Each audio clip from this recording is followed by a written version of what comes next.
ግን ተረጋጊ። ምን ሆነሽ ነው? ሰላም ነው? አረ ልቧ በጣም እየመታኝ ነው። ምን ሆነሽ ነው? ውሃ ልስጥሽ? እዚህ በቃ ሙሽ ነው።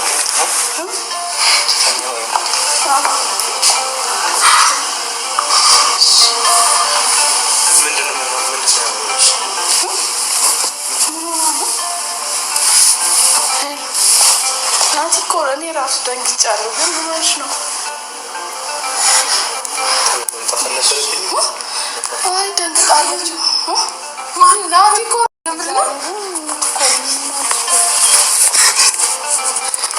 ተረጋጊ። ምን ሆናለች ልጅቷ? አረ ተነሺ።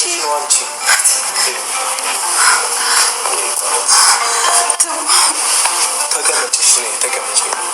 ልጁን ራሱ እያስፈራራሹ እያስደነገጥሽ ነው። አረ በእናትሽ ተረጋጊ። ምን ሆነሻል? እኮ ኖርማል ደገፍ በይና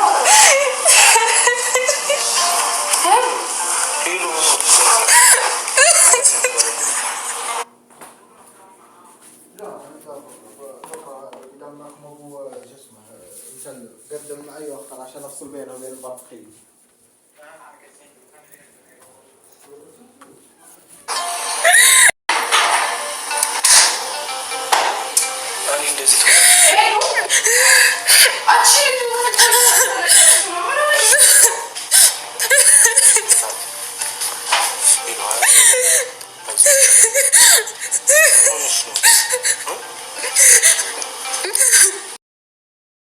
ናቲና ሄሉ ተገናኙ። ሄሉ ራሷን ስታ ወደቀች። በጣም ነው የሚያሳዝነው። ሰላምም ተረጋግተሽ ቁጭ በይ እያለቻት ነበረ። በጭራሽ እሱን ስታየው መረጋጋት አልቻለችም። መጥፎ ስትረስና መጥፎ ስሜት ውስጥ ነው የገባችው።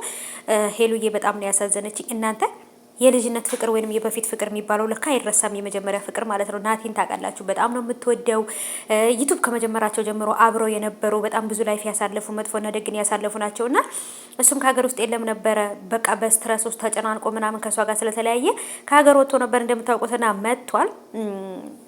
እንግዲህ በጣም ስቅ ብላ ነበር ስታለቅስ የነበረውና ይሄ ነገር ህልም ነው ወይንስ የእውነት ነው? ናቲን እያየሁት ያለሁት ህልም ነው ወይንስ እውን ነው ብላ በጭንቀት ውስጥና በቃ አልተረጋጋችም ማለት ይቻላል። በጣም ስትረስ ውስጥ ነው ያለችው ሄሉ አሁን ላይ።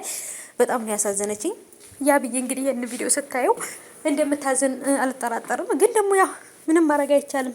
አም ላይፍ ትላላችሁ። በቃ አም ላይፍ ነው በቃ ፍቅር ጥምጥም ያለችበት ሄዳ ማለት ነው። ለምን የበፊት ፍቅር በጭራሽ የሚረሳ ነገር አይደለም ማለት ነው። በቃ ልርሳ ብትሉ እንኳን አትረሱትም። እና ብቻ ግን ስቅስቅ ብላ ስታለቅስ እንዴት እንዳሳዘነችኝ። ሰላምን በጣም ነው የተጨነቀችው። ምክንያቱም ሄሉ ናቲን ስታየው በጣም ደስተኛ ሆና ምናምን በቃ የምትዘል ምናምን የምትስቅ ነበር የመሰላት። ግን ሄሉ እንደውም ራሷን እያዞራት ሁሉ ወድቃ ራሱ መጨረሻ ላይ እንደውም በቃ ፌንት ነው የበላችሁ ማለት ነውና ይሄ ሁሉ ነገር የሆነው ይመጣል ብላ ስላልጠበቀች በመሀል ገብተው ሰርፕራይዝ ስላደረጓት ነበር የደነገጠችውና ምክንያቱም ታውቃላችሁ ከያብ ጋር ያለው ነገር በዚህም በጎን በቃ ብዙ ነገሮች አሉ እና ሁሉንም መናገር አልፈልግም።